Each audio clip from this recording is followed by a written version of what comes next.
우리가 읽은 누가복음 12장 13절에서 15절 말씀 가지고 제자들 앞에 무리를 향한 가르침이라는 제목으로 하나님 말씀을 증거하고자 합니다.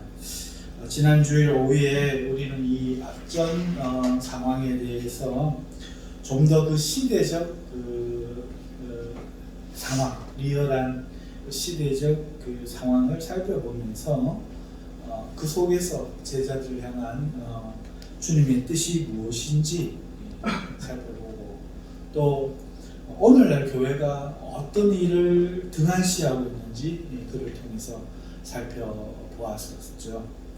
예수님의 등장이 유대 땅에 아주 초미의 관심사로 떠올랐습니다. 4분 5일 된 그 유대 나라의 형세가 예수님이 어떻게 행보하시느냐, 누구랑 손을 잡으시느냐에 따라 크게 바뀌고 기울어질 수 있는 그런 상태에 있었었죠. 오늘날 그저 점심 초대를 받았을 뿐인데 별일 없을 것 같은 그 점심 식사 자리가 도화선이 됐습니다. 예수님은 그 당시 가장 지지받고 있던 세력의 하나인 바리새인을 그 자리에서 적으로 돌려 세워버리셨어요. 그리고 가장 학식이 있는 집단인 율법사들마저 적으로 만들어버렸습니다. 이런 급작스러운 상황에 어디로 튈지 한치 앞을 알 수 없는 이 형국을 지켜보자 수많은 인파들이 몰려들어가지고 정말 북새통을 이루었습니다. 바리새인들과 율법사들은요, 큰일 났습니다. 이 많은 사람들 앞에 어떻게 하든지 예수님을 신뢰할 수 없도록 그가 한 평가가 틀렸다는 것을 잡아내야만 그 자신들의 이 무너진 그 신뢰를 회복할 수 있기 때문에 예수님께 고함치고 달려들면서 막 그러고 있었어요. 그런데 예수님은 자신이 시작한 그 소란의 중심에서, 태풍의 중심에서 갑자기 제자들 향하여 가르치기 시작하신 겁니다. 제자들에게 말씀하신 것은 첫째, 바리새인의 누룩을 조심하라는 거예요. 아니, 조용할 때 학습을 해야지 이런 뭐 시청각이거나 현장 학습도 아니고 상황을 이렇게 만들어 놓고 제자들 가르치기 시작하는 겁니다. 바리새인의 누룩을 조심하라는 거죠. 그 뜻은 개인적으로 예수님이 바리새인들을 미워해서가 아니라 그들이 공유하고 있던 그 시대 정신, 곧 하나님 말씀과 그 뜻을 받든다고 하면서도 실상은 자신들의 어떤 그 이익, 자신들의 배를 채우고 또 자기들을 높이려고 하는 그 위선을 배우지 말라는 뜻이었어요. 이런 것이 시대적인 것이 되었죠. 마치 잎사귀만 썩한 막 생명력 넘치는 것 같은 무화과나무, 그러나 사실은 열매가 없는 무화과나무 같이 바리새인들이 그랬던 것이죠. 그러면서 예수님은 그들의 위선이 마침내 만천하에 드러날 것 같이 너희들도 그 위선을 배운다면 너희도 그렇게 되리라, 마지막 날에 그렇게 되리라 경고하신 겁니다. 그리고 제자들에게 예수님이 두 번째 가르치신 것은 너희들이 내 친구라는 겁니다. 그러니 너희들은 두려워하지 말고, 몸을 죽이는 자들을 두려워하지 말고, 몸을 죽인 이후에 너희를 지옥에 던져 넣을 하나님을 두려워하라, 이렇게 가르치시는 거예요. 이 뜻은요, 여러분, 제자라면 선생님이, 따르던 선생님이 잘못되었을 때 돌이키면 그만입니다. 다른 선생님을 찾으면 그만입니다. 하지만 친구는 그럴 수 없는 거예요. 친구가 잘못되어도 친구의 잘못 때문에 돌아서는 게 친구가 아니라 그 친구와 운명을 같이 하는 것이잖아요. 그러니까 내 친구라, 너희는 내 친구라 하신 이 말씀 속에는 이제 너희는 죽음을 두려워하지 말고 끝까지 나와 함께 하여야 한다는 거죠. 예수님이 만든 그 위선의 무리에 대한 이 싸움은 이제 친구인 제자들의 몫이라는 겁니다. 그러니 죽음을 각오하고 참새 5마리가 두 아사리온에 팔리는 것이 하나님께 있는 것을 너희가 아는 것처럼 살고 죽음이 하나님께 있으니 너희는 두려워하지 말고 몸만 죽이는 자들을 두려워하지 말고 친구로서 싸워라, 이렇게 말씀하시는 거예요. 이 가르침을 주신 거죠. 그리고 세 번째 예수님이 그들에게 가르치신 것은 이 싸움에서 너희가 나를 배신하고 부인하면 나도 너희를 부인하겠다 말씀하는 겁니다. 더 심각한 것은요, 지금 바리새인들처럼 말로 예수님을 거역하는 것은 사함을 받는데 성령께서 주도하시는 이 영적 전쟁에서 배신하고 물러나 성령을 모독하면 사함받을 길이 없다, 이렇게 경고하시는 거예요.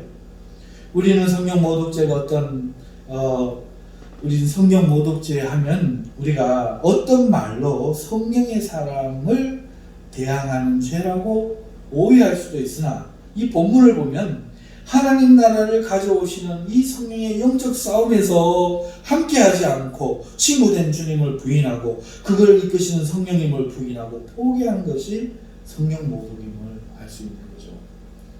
예수님은 그렇기 때문에 너희가 권세나 위정자들 앞에 끌려갈 때 두려워하지 마라. 그때 성령께서 너희가 대답할 말씀을 주실 것이라, 이렇게 분명히 이야기하는 겁니다. 그러니까 이 싸움에 함께하고 하는 것이 친구된 거고 성령을 영광스럽게 하는 것이고, 이 싸움에서 물러나는 것이 성령을 모독하고 예수님을 부인하는 거라고.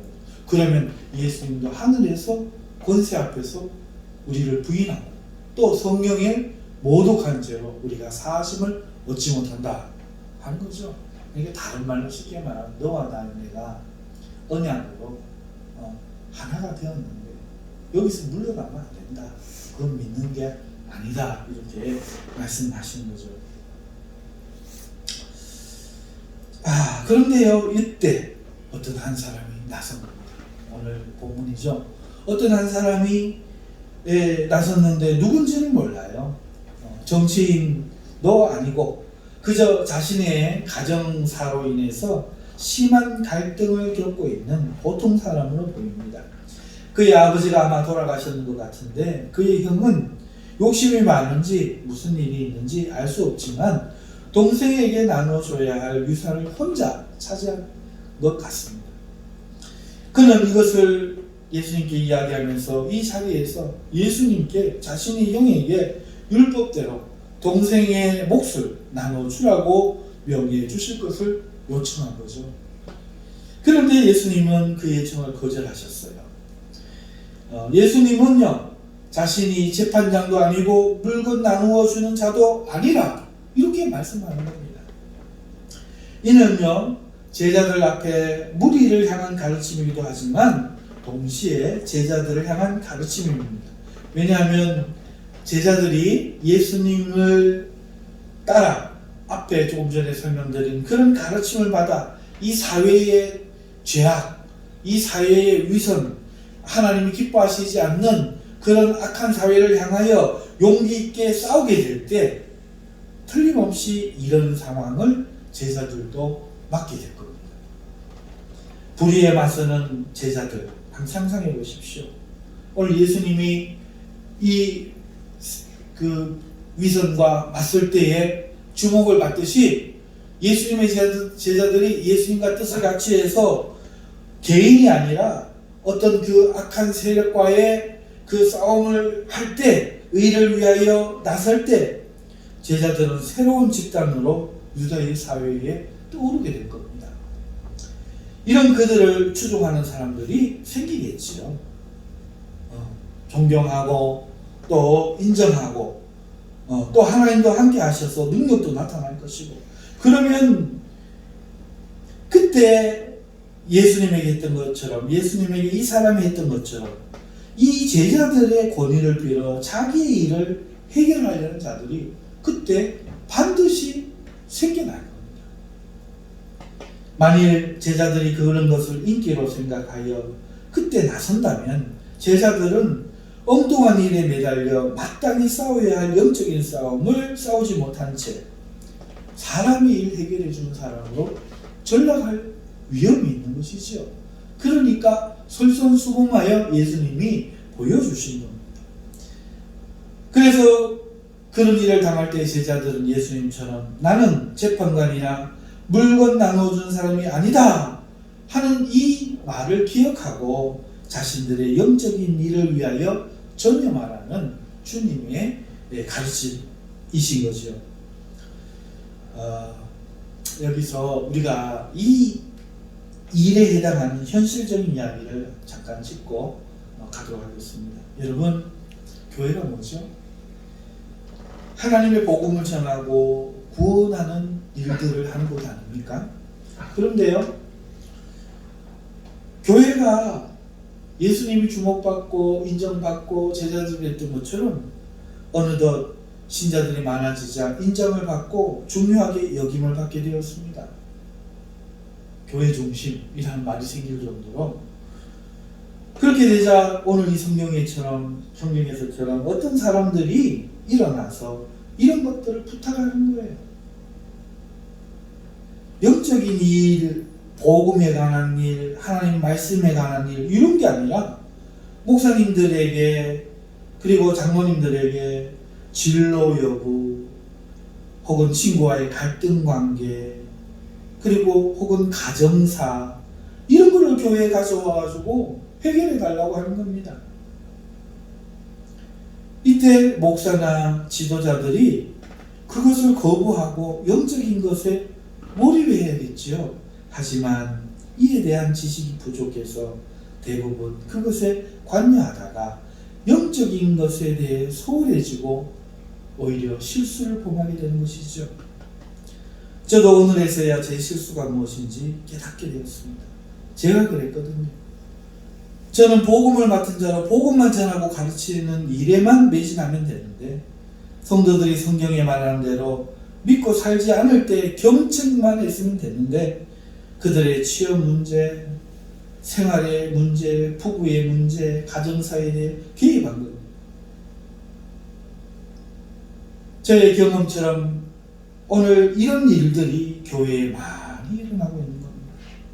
모든 잡음은 그런 과정에 나옵니다. 아내가 이래요, 남편이 이래요. 이럴 때 야 이 사람아 누가 가정사로 해결하는 재판관으로 나를 세웠느냐 하고 복음에 집중하지 못한 그 부분을 말을 했어야 되는데 이것을 모르고 분별하지 못하고 목사님들이 장로님들이 실수를 하는 거예요. 그러자 영적인 일은 뒤로 밀려버리고 사람의 일들이 교회 안에 큰 소리를 내고 있는 겁니다. 하나님의 일들이 뒤로 밀려버린 거죠. 그러므로 오늘 말씀 앞에서 우리는 교회는 이걸 깨달아야 돼요. 그리고 이것을 방지해야 됩니다. 교회는 구원과 복음을 전하는 하나님의 성전인 것입니다. 가정사는 가정에서 해결하고 진로 문제는 개인이 고민하고 하나님을 기도하고 교회에서는 영적인 문제를 다루어야 하는 것이죠. 혹자는 사랑이라는 차원에서 교회가 이것을 방치해서는 안 된다고 생각할 수도 있겠지만 오늘 제자들을 향한 예수님의 가르침을 한번 다시 생각해 보시기 바랍니다. 우리는 선생님을 따르는 자들이니 선생님의 교훈을 받아야 되는 겁니다. 그게 가장 훌륭한 학생이에요. 필요한 것 같아 보여요. 한 대 죽이기 전도된다고 하잖아요. 그런 일을 했다가는 교회가 하나님의 일로 바쁜 것이 아니라 그거 하나 때문에 온 교회가 힘들어지고 온 교회가 아프고 그렇게 된다는 것이죠. 하나님의 일을 우리가 반드시 앞서고 그 외에는 하나님께 맡기고 오직 기도할 뿐이라는 사실을 우리가 알아야 하는 겁니다. 이제 다시 본문으로 돌아가서 예수님은 무리들에게 계속해서 말씀하고 계십니다. 삼가 모든 탐심을 물리치라. 사람의 생명이 그 소유에 넉넉한 데 있지 아니하리라. 이렇게 가르치는 거죠. 여러분 이 뜻이 뭡니까? 여러분 유산을 받아야 살 것처럼 그 사람은 생각했지만 실제로 사람의 생명은 소유에 있지 않고 하나님의 은혜에 있는 것입니다.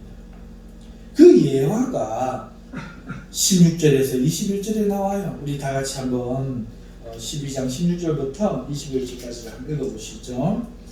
또 비유로 그들에게 말하여 이르시되 한 부자가 그 밭에 소출이 풍성함에 심중에 생각하여 이르되 내가 곡식 쌓아둘 것이 없으니 어찌할꼬 하고 또 이르되 내가 이렇게 하리라 내 곡간을 헐고 더 크게 짓고 내 모든 곡식과 물건을 거기 쌓아두리라. 또 내가 내 영혼에게 이르되 영혼아 여러 해 쓸 물건을 많이 쌓아두었으니 평안히 쉬고 먹고 마시고 즐거워하자 하리라. 네. 하나님은 이르되 어리석은 자여 오늘 밤에 네 영혼을 도로 찾으리니 그러면 네 준비한 것이 누구의 것이 되겠느냐 하셨으니 자기를 위하여 재물을 쌓아두고 하나님께 대하여 부요하지 못한 자가 이와 같으니라. 이 부자는 풍성한 소출을 쌓아두었기 때문에 이제 그것으로 내가 이제 살았다. 한동안 걱정 없겠다라고 말했지만 하나님은 그의 영혼을 그 밤에 취하는 거예요. 그러니까 이 사람은 물질에는 부유했지만 하나님께는 부유하지 못하고 가난했던 거죠. 생명은 하나님이 주신 건데 말이에요. 자, 그 이야기를 하는 거죠. 네가 영에게 그 재산 받으면 꼭 살 것 같지만 그렇지 않다는 거예요. 하나님이 못 받은 너를 축복하면 너는 살고 재산 가져갔어도 혼자 독차지했어도 하나님 없으면 그는 오늘 밤 끝날 수도 있다. 예수님 그 이야기를 지금 하시는 거죠. 여기에서 우리가 탐심이라는 것에 대해서 예수님 말씀하셨는데 이에 대해 조금만 더 생각하고 마치도록 하겠습니다.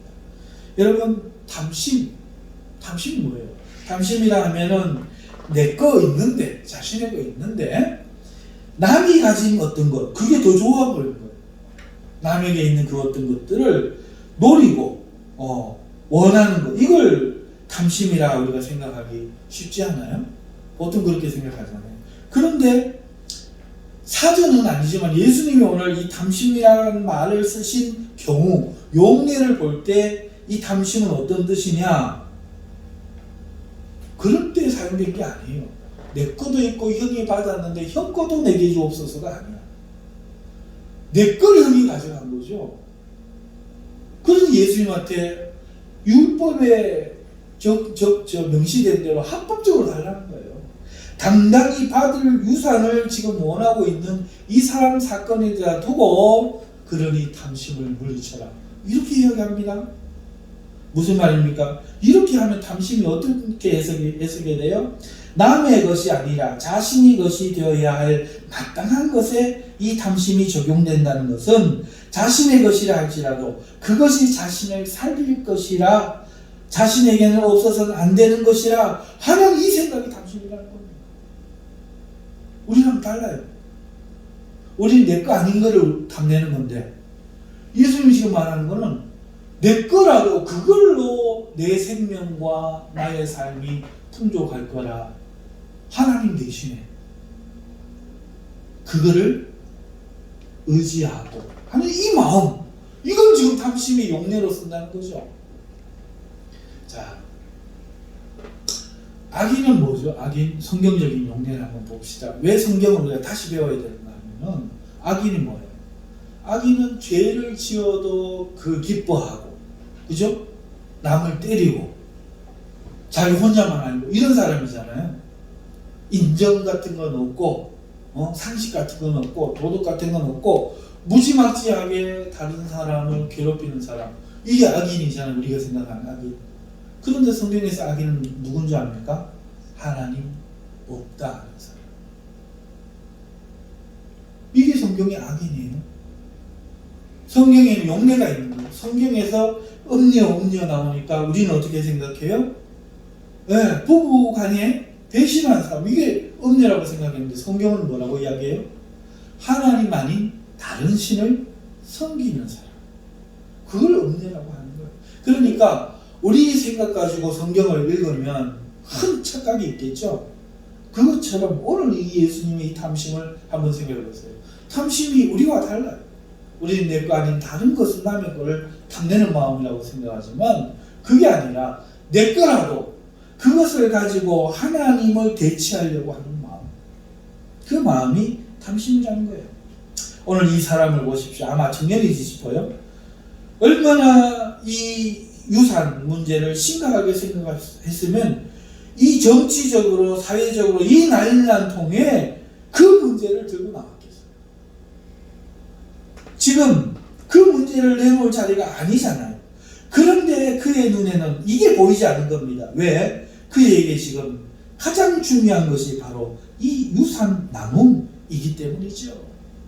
여기에 매여 있는 거예요. 절박한 거예요. 이게밖에 안 보이고, 이게 돼서 신앙도 안 보이고, 예수님도 안 보이고, 하나님도 안 보이고, 민족도 안 보이고, 이 문제 지금 딱 있는 거죠. 이걸 탐심이라고 지금 말하는 거예요. 따라서 탐심은 우리가 생각하듯 남의 것에 대한 욕심이 아니라 자신이 살 길이 하나님이 아닌 그 어떤 다른 것을 향하는 그것이 탐심이라는 거죠. 이 사람의 경우는 유산이었지만 모든 것이 여기에 들어갈 수 있어요. 어떤 얘기는 건강일 수 있겠죠. 응? 하나님이 나를 살리시리라는 믿음 대신에 자신의 건강이 무너지면 모든 것이 무너질 것처럼 생각하고 자신의 건강에 의지하는 사람이겠죠. 그러면 그에게는 그 건강이 자기 자신이 탐심일 수 있다는 거예요. 주신 이도 하나님이요 가져가신 이도 하나님이시고 살든지 죽든지 하나님에서 내가 기꺼이 죽으리라는 이런 마음이 아니라 오늘 지금 내가 건강하고 내가 저거 해야 되지, 하나님은 그 다음입니다. 또 어떤 이에게는 그 탐심이 남편이나 아내일 수도 있습니다.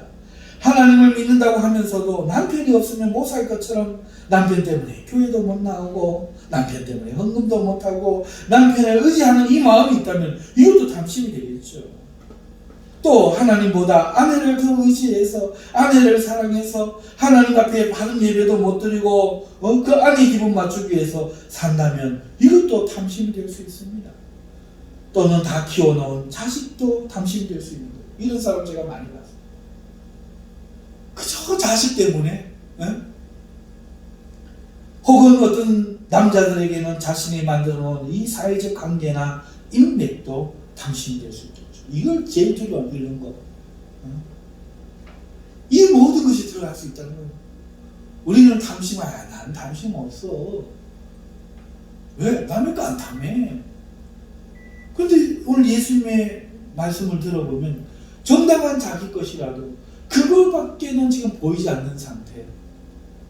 그것이 남편이든 그것이 아내든 그게 자식이든 그게 돈이든 무엇이든지 간에 지금 그것밖에 안 보이고 거기에 매몰되어 있고 하나님을 예수님을 이걸 위한 재판장으로 부른 거예요. 이걸 위해 나눠주는 사람으로 부른 거예요. 이 사람이 지금 탐심에 빠진 곧 사탄의 죄를 범하고 있는 사람이죠.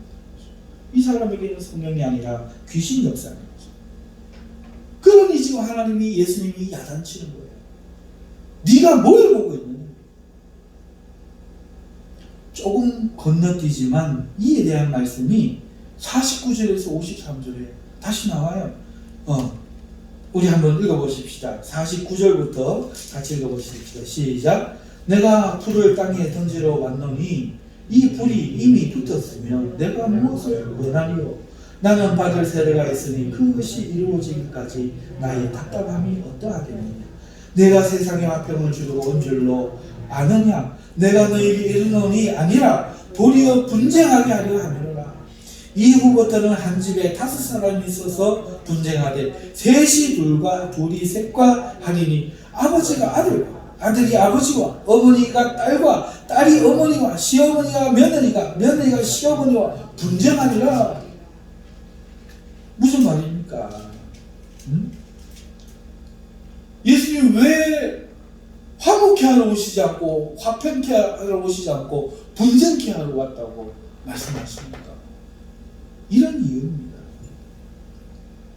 우리가 하나님 외에 하나님보다 더하거나 혹은 그만큼 하나님만큼 소중히 여기는 것들을 하나님은 깨뜨리신다는 겁니다.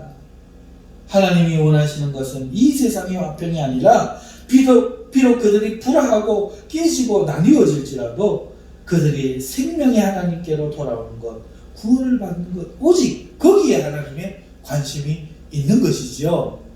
조시지 마시고요. 그래서 분쟁하러 예수님 왔다. 나는 분쟁하러 왔다 말씀하는 겁니다.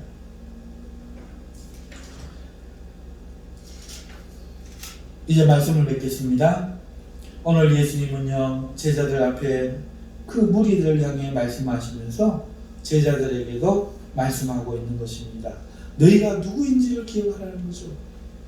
너희는 복음을 위하여 영적인 싸움을 하는 사람들이지 세상 것에 관여하는 사람들로 부름을 받은 것이 아니라는 것이 첫 번째 가르침이었습니다. 두 번째는 오직 하나님만이 생명을 주시고 거두시는 주체라는 겁니다. 그 외의 것들로 자신의 생명을 위하려는 마음을 가지면 그게 바로 탐심이에요. 이거 없으면 못 산다는 그 마음이 탐심이라는 말입니다. 하나님보다 더하거나 혹은 하나님과 이거 사이에 쉽게 선택할 수 없는 그 무엇이 있다면 그는 이미 비유에서 말씀하신 그 영혼을 데려감을 받는 부자와 같다는 거죠. 그가 의지하는 그것, 하나님 그것을 뺏으시거나 혹은 그 사람 자체를 데려가버린다는 겁니다. 사랑하는 성도 여러분, 어떻게 생각하십니까? 하나님의 말씀이 우리들을 위로하고 도와주기 위하여 있다고 생각하십니까? 아니면 우리가 하나님 말씀 앞에 서서 판단받아 잘못된 것을 고치고 순종하기 위하여 있다고 생각하십니까? 오늘 주님의 말씀이 우리 앞에 있습니다. 우리는 개인의 신앙은 잘하지만 이 땅의 정의와 공의를 위해 싸우고 위선과 거짓을 그리고 악한 시스템을 맞서 싸우는 일은 사실 잘하지 못하고 있어요. 하지만 앞에서 그것이 주님의 싸움이었고 우리에게 일임하는 싸움이라는 것을 우리가 놓치고 있는 이것을 우리는 회개해야 됩니다. 그리고 그 일을 하다 보면 때때로 우리는 지지받고 영웅처럼 보여 추앙도 받겠지만 그때 조심해야 될 것, 이때 사람의 재판장이나 권세 있는 자로 서려 하면 안 된다는 겁니다. 사람들은 그렇게 우리를 초대한다는 거죠. 하지만 우리는 그렇게 하면 우리 모습을 잃어버려요. 우리는 영적인 일에 부름받은 하나님의 사자들입니다. 그리고 반드시 기억해야 합니다. 그리고 가르쳐야 합니다. 오직 하나님만이 생명을 주시는 분이심을 가르쳐야 하는 것이죠. 그걸 기억해야 되는 거죠. 우리 마음속에 하나님과 견주어지는 그 어떤 것도 남기는 우를 범해서는 안 된다는 것을 우리 자신이 기억할 뿐만 아니라 내 형제, 성도가 하는 그런 모습을 보일 때 진심으로 걱정하고 기도해주며 바르게 가르쳐야 할 것입니다. 들을 귀 있는 복 있는 자들 되시기를 주님의 이름으로 축원합니다. 우리 기도하겠습니다.